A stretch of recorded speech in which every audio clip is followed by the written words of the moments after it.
Oi! Hoje é a terceira parte da leitura comentada de Dom Casmurro, de Machado de Assis, no nosso projeto aqui em 2018 de lermos todos os 9 romances publicados pelo autor.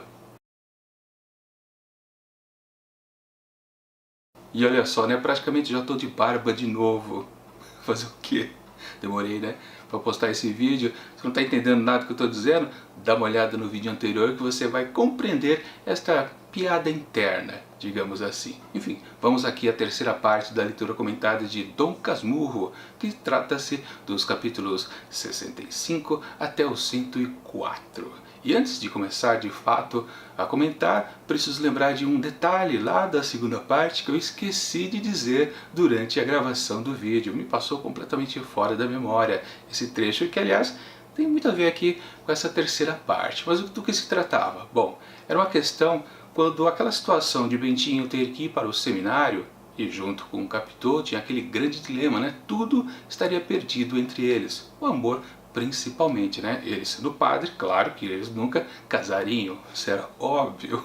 E chegou um momento em que eles praticamente tiveram que cortar as relações. Mas aí, num certo lampejo, uma ideia repentina de Bentinho, ele propôs para Capitu: fazer o que, né? Terei que virar padre, então pelo menos me dê essa graça de celebrar o seu casamento, Capitolina.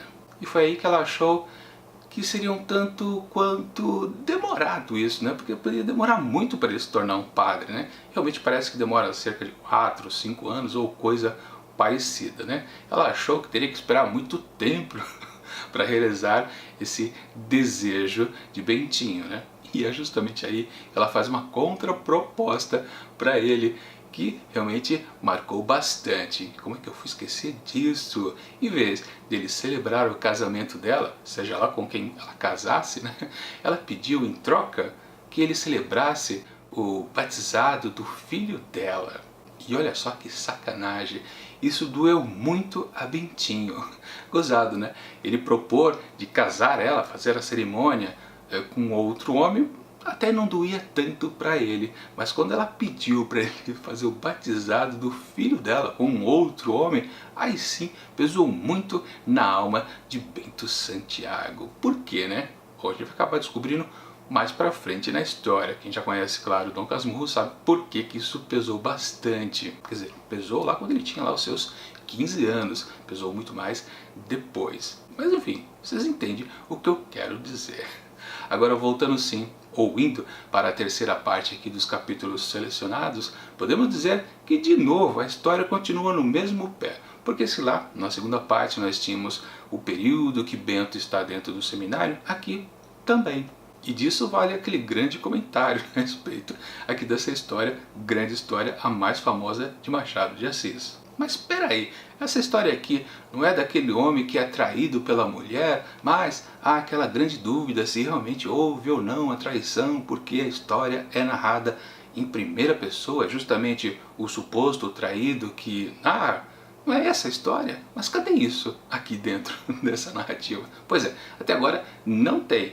E sim, durante toda essa terceira parte aqui também não temos nada disso, porque só no finalzinho, nas últimas páginas, é que finalmente acaba esse período de seminário e a história dá um grande pulo, mais 5 anos para frente, e aí sim temos Bento e Capitolina já mais velhos e finalmente se casando.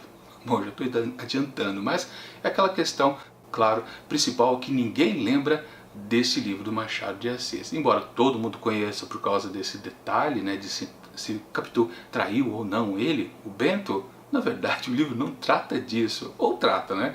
Logo na abertura, o narrador, Bento Santiago, diz isso pra gente. Vai acontecer tal coisa importante na minha vida que tem a ver com algumas questões meio de traição. Não lembro se ele diz exatamente isso, mas a gente já sabe. Ou melhor, não sabe. Quando a gente está lendo o livro pela primeira vez, a gente pode até esquecer disso, na verdade. Eu, quando li a primeira vez, eu não lembro quando foi, mais ou menos, devia ter uns 17 anos, eu acho, quando li a primeira vez Dom Casmurro. Eu também tinha essa sensação, mas peraí, isso aqui não é a história lá do cara que é traído? Cadê essa história? Não tem. E aqui, dentro desse terceiro lote de capítulos, chega um momento, claro, quando já tem terminado a fase do seminário, ele diz para nós leitores: Eu sei que a história está demorando muito, mas enfim, claro, eu vou começar a contar o que eu queria contar a partir do próximo capítulo.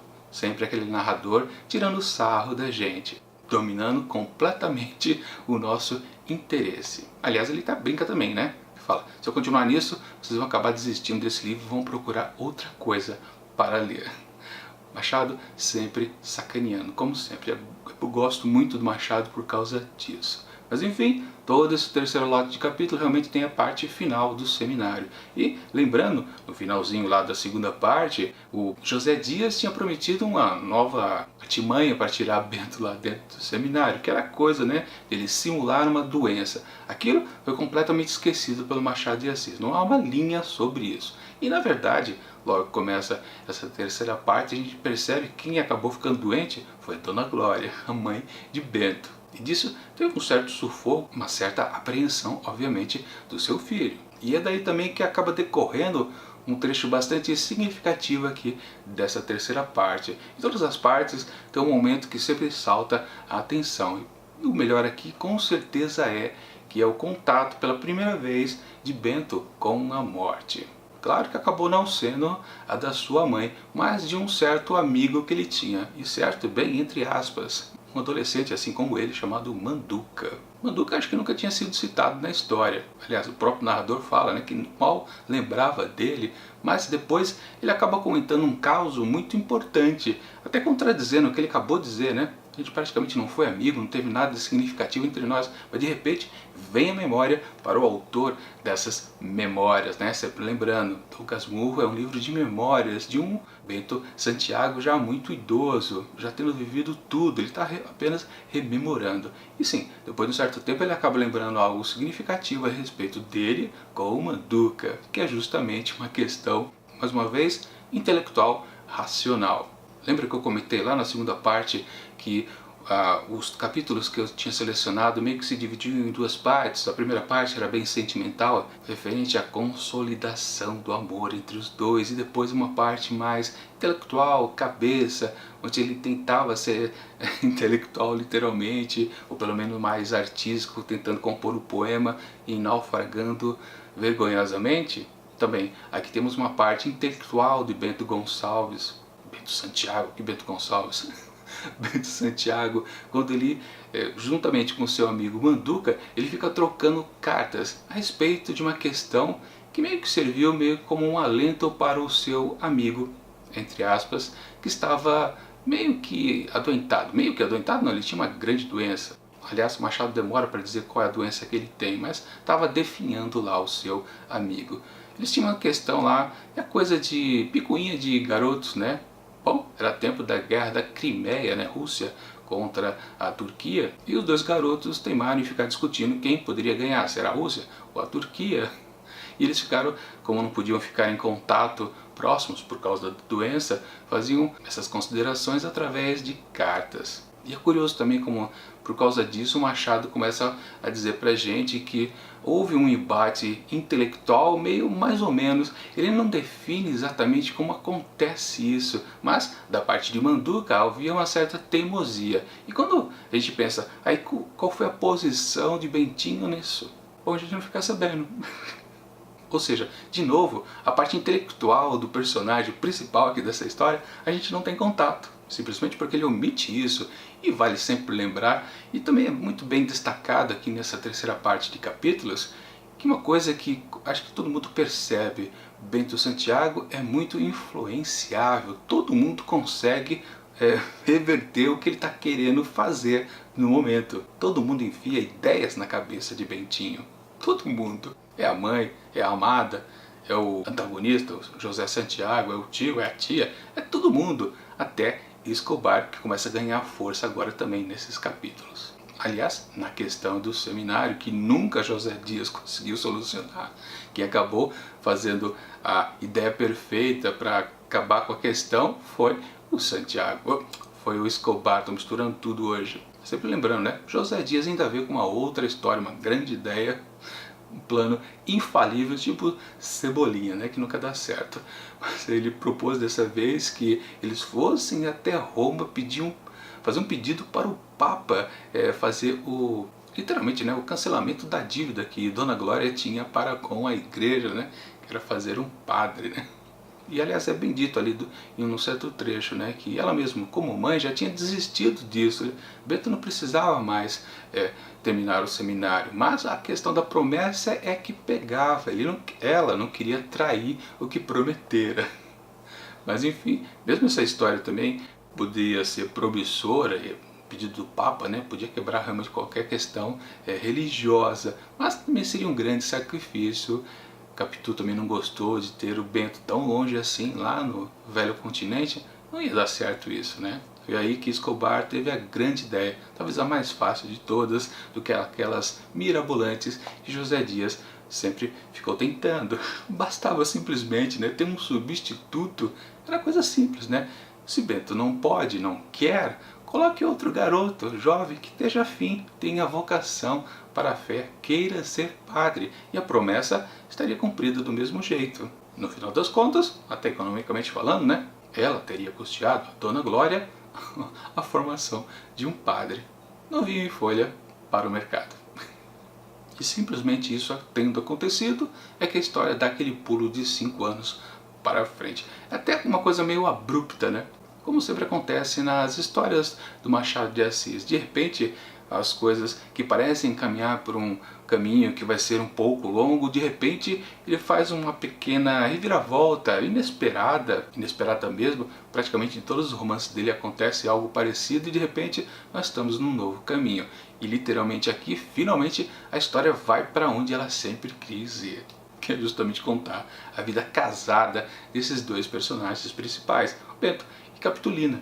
E aliás, outras coisas mais acontecem, porque também vemos que Escobar também acaba saindo ao mesmo tempo, no mesmo dia praticamente, do seminário junto com o Bentinho. Na verdade, eles acabam terminando aquele ano lá no seminário e acabam ficando por volta de 2 anos como seminaristas. De qualquer forma, saíram de lá e cada qual foi para o seu caminho. Escobar tratou de ir para o comércio e Bento resolveu ser um advogado, foi cursar direito. E fim desse período de formação para os dois, né, acabou que Escobar casou-se com a melhor amiga de Capitu, a Sancha, que foi um personagem novo que apareceu justamente aqui nesse terceiro lote de capítulos, à exceção, claro, do Manduca, mas também ele apareceu e já morreu logo em seguida. Apenas para chegar naquela questão da morte, né, sempre típica nas histórias do Machado de Assis. E por fim, sim, tivemos Bento casado com Capitolina. Uma sequência bem rápida também que a gente nem percebe. Peraí, já está casado? Um capítulo que vem assim, num rompante, e logo já estão casados. Aliás, o próprio narrador diz isso num certo momento, né? Daqui para frente, como a história vai chegar a um ponto onde eu quero realmente contar, as coisas vão acontecer super rápidas. Num capítulo pode pular meses ou anos de um para o outro. Vai daí que depois os dois já estão casados há 2 anos e o que não há entre eles? Um filho. E aí que vale a questão que eu não devia ter esquecido lá na segunda parte do vídeo, que é justamente aquela coisa dela ter pedido para Bento fazer o batizado do seu filho. E ele ter ficado muito sentido com ela por causa disso, né? O pedido dele batizar um filho dela. Porque obviamente, né, lá quando ele tinha lá os seus 15 anos, ele podia até perder o amor para um outro homem, mas saber que o filho dela não seria dele, isso sim o doía. E é justamente o que acontece aqui no finalzinho desse terceiro lote de capítulos. O último capítulo exatamente é ele revelando para Escobar que está muito chateado, amargurado, talvez completamente dolorido de não poder ter um filho ainda com ela, por mais que tentassem. Inclusive o próprio Escobar com Sancha já tinha uma filhinha. E aliás o comentário do Escobar até não ajuda muito, né? Que ele fala que se até agora vocês não tiveram um filho, é uma questão da hora que Deus quiser. E se não quiser, talvez ele esteja disposto para o céu. A gente já sabe no que vai dar isso, para quem leu a história. Para quem não leu, claro, fica algo interessante do que pode sair tudo isso. Pode sair com certeza um grande mal entendido talvez, ou a grande questão do século.